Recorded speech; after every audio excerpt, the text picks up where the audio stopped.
Continuamos aquí en Presencia Universitaria y en esta tarde le damos la bienvenida, como todos los miércoles, al maestro Carlos Aguilar. Carlos, ¿cómo estás? ¿Qué tal, Alfredo Mextri? Muy buena tarde. Un saludo a radioescuchas y televidentes de Presencia Universitaria. Como cada miércoles, hablar de audiencias creativas, derechos de las audiencias. Y bueno, pues a 10 años de que entró en vigor la reforma en telecomunicaciones, los derechos de las audiencias nadan a contracorriente y con una lucha ardua. Recordemos que el 11 de junio de 2013 se aprobó esta reforma como parte de lo que se llamó el Pacto por México. ¿Recuerda usted este llamado Pacto por México? Bueno, pues uno de los puntos que dentro de las múltiples reformas de aquel inicio de sexenio de Enrique Peña Nieto, pues tuvo de alguna manera comentarios positivos en aquellos años, fue el de la reforma en telecomunicaciones, que bueno, al principio, después de los cambios en los artículos de la Constitución, pues hubo luz o mayor luz con esta Ley Federal de Telecomunicaciones en el 2014, pero a partir de 2017 ha sido una lucha de claroscuros, de intereses económicos que buscan obstaculizar o que han encontrado los mecanismos para detener el avance de los derechos de las audiencias.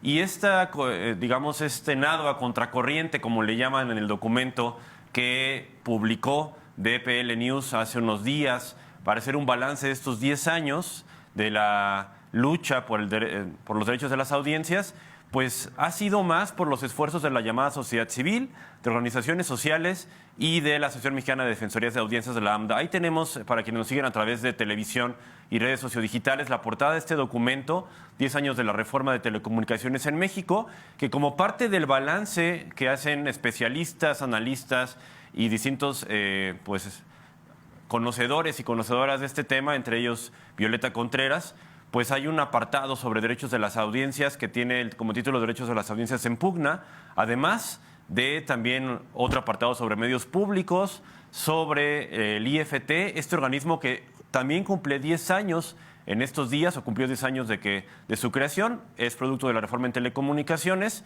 de junio de 2013. Y bueno, en este balance al IFT, si bien se destaca su autonomía, que bueno, ha tomado decisiones en su momento importantes, pues también le ha faltado firmeza, ¿no? Y parte de lo que es el balance o de la lucha contracorriente es lo que tiene que ver con los lineamientos del IFT. Recordemos que en 2017, como parte de la publicación, de la lucha jurídica, de estos derechos de las audiencias, pues hubo polémica por los lineamientos publicados en 2016.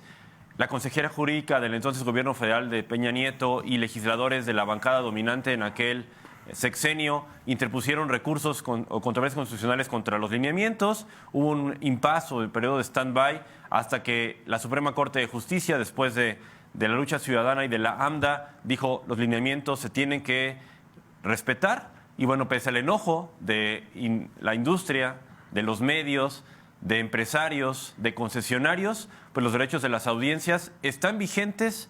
Recordemos que hace unas semanas hablábamos de que por fin el engrose de las decisiones de la Corte aclaró que están vigentes los derechos de las audiencias como el apartado de esta ley de 2014. Entonces, bueno, a contracorriente, con empujones, con obstáculos, así ha sido la lucha a 10 años de la reforma en telecomunicaciones, concretamente del apartado de derechos de las audiencias. Y bueno, ustedes como radioescuchas y televidentes, pues involucrarse más, en este caso con los medios públicos de aquí de la UAC, y exigir contenidos de calidad y pluralidad, y sobre todo, pues saber que desde los colectivos y organizaciones de la Ciudad de México, pues han hecho esta lucha y han logrado que la Suprema Corte de Justicia declare vigentes los contenidos de los artículos de este apartado de la ley federal. Y bueno, pues la lucha sigue, como dicen algunas consignas en las marchas, pero en esta parte de derechos de las audiencias, Alfredo. Así es, Carlos, son 10 años entonces en donde se han dado estos jaloneos, ya sí. Es bastante tiempo para el avance que se ha tenido, que es evidentemente significativo, pero todavía ha sido lento, ¿no? Sí, o sea, digamos que para el tiempo que lleva la mención desde la reforma y los 9 años en la ley, pues no se ha acabado de consolidar por estos obstáculos y piedras en el camino, sobre todo de quienes les disgustan la parte de los derechos de las audiencias y han buscado poner obstáculos a las defensorías de audiencias o a esta distinción entre información y opinión, que fue parte de la polémica de 2016-2017, y de otros asegúnes que ha habido ahí, bajo la invocación de la defensa o la mal llamada defensa de la libertad de expresión que han invocado varias veces los industriales, ¿no? Y que los que más se han prestado a todas estas innovaciones pues son los medios públicos, que finalmente. En su mayoría, aunque también hay que hacer el ejercicio de autocrítica, nos falta todavía consolidar un poquito más